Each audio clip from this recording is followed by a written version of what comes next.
আল্লাহ ইয়ারা বেগুনরে বুঝিবার তৌফিক দান আমিন। আহসিন কামা আহসানাল্লাহু ইলাইক। আল্লাহ জানে অনারার উদ্দি আরার উদ্দি দয়া করছি, আল্লাহ হদায় জানে তোমার উদ্দি দয়া করছি, তুইও আর মিকে চাইর অন্যর উদ্দি দয়া করো।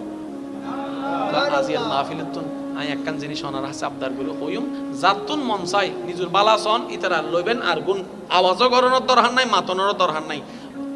অন্যর হষ্ট মনত রাহি নিজের লাভ না লস, অন্যর হতা হষ্ট দৈন্য হতা মনত রাহি নিজের লাভ না লস, অপমানের হতা মনত রাহি লাভ না লস, খারাপ হতা হই দিয়েন কি মনত রাহি লাভ না লস, হজ্জের হতা মনত রাহি লাভ না লস।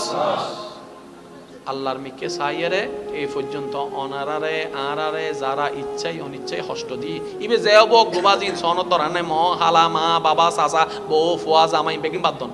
ইবে হষ্ট দি দিবে হার বান্দা বাস ইবের মিকে চাইতা হন হার বান্দা আল্লাহর মিকে চাইয়ের আল্লাহর বান্দা বেগুনের মাপ করি একবার হন আলহামদুলিল্লাহ। কের প্রতি আরার মনত হন রাগ,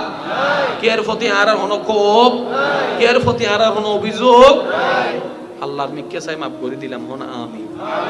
এবার আর বহুত ভাই কল হবো দে হুজুর অনার হতাই তা মাফ করে দি কি নার ৫,০০০ টিয়া তো ন দে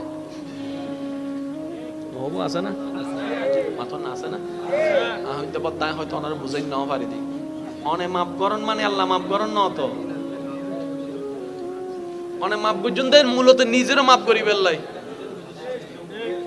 সুবহানাল্লাহ না হর অনে আরা মাফ করন মানে অনে মাফ পাইলেন দে আই অনারা মাফ করন মানে আই মাফ পাই দি সুবহানাল্লাহ। আল্লাহ হতে তুই এরা মাফ করছস আর বান্দার মন বড়তে মাফ করে দি দে ইদের ৫,০০০ টিয়া দে এবারে এই বান্দা হবো তো আল্লাহ তো লইলাম দিবে সামর্থ্য তো নাই তুই ন দিলে মতন দিও আল্লাহ ইয়াতে বান্দা এবার ফক করতুন এই ৫,০০০ টা অনরে দিব দে বিশা বিবি আল্লাহর মানজা বিল হাসানাতে ফালাহু আশরু আমসালিহা ইবে হনদিন হম নদে জিবে ফেরা হইনে রে দিন দি নমরুদদের মতো বাটফারারে ডালি দি আর আর কেন দিতু দিব দিব সময় হোক। আচ্ছা ফয়লে কি করায় ওনারা বিয়ে করে না নমাতে ফয়লে কি আনে দেখেন আস্তে হতা হয় না বুঝি আর কেন জোর হনা বউ ফয়লে কি আনে আর মাই হইলে বিয়ে দেয় ফয়লে বিয়ে করাই তো অনর গরম মি ১ বছর যে জীবে ফোয়া আছে বেরো বউ আনিতন না ফোয়া হইতেন না বিয়ে করন না হ্যাঁ যে সময়ই না সময় হবো না হয় না হয় না জোর হন না সময় হয় না আল্লাহ হইলে বোঝ জায়গা থ দে বাবান্দা তুই সদ দে ঠিক আছে সময় অন্য করিব না ওই সময় পর্যন্ত অপেক্ষা করার নামই বলতে ধৈর্য। সুবহানাল্লাহ কেন হবে না জোরে জোরে আজি আর মাহফিলে তো না একখান আবদার করি আর ভাই একলতুন বিদায় লর যারা মোটরসাইকেল চলন আল্লাহর ওয়াস্তে আল্লাহর ওয়াস্তে আল্লাহর ওয়াস্তে মোটরসাইকেল লইরে বেউ মেউ কি মারা দে হদিন ইনে ন যাবেন সাইডের উদ্দি গাড়ি ন চালাবেন কারণ বর্তমান সময়ে বেশিরভাগ মানুষ মারা যাচ্ছে মোটরসাইকেল এক জায়গার মৃত্যু ফোয়া মারা গিয়েও ভাই মাথার হুলি এক মিককে দেহ এক মিককে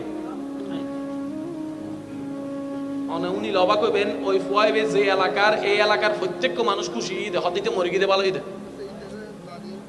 ক্যা হতে প্রত্যেক দিন ইটারা ঘরের সামনে যাইতে তো ব করে বাজাই তু আর হাজ গরিব না ভাইতাম হাড় রোগী পর্যন্ত নষ্ট করি ফেলা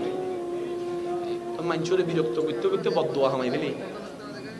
মাতন না বাজে এবার হন ইনকি বালাই না হারাবই সালাগই না বেকুব হই বেকুব কোনদিন জান্নাত ন যায় ভাই বেকুব কোনদিন তো সুতরাং মোটরসাইকেল ন চালাবেন কি চলন না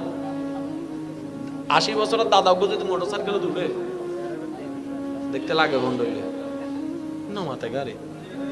৮০ বছর যে দাদাকে তার ৩ বছর পরে গিয়ে যদি মোটরসাইকেল ব করে মানান না কিন্তু যুবক মোটরসাইকেল মানাই ইয়ান জিল্লে ঠিক আছে মোটরসাইকেল চলাইবার একটা আদব আছে অনর গাড়ি চলাইতে গুণ অনে শুধু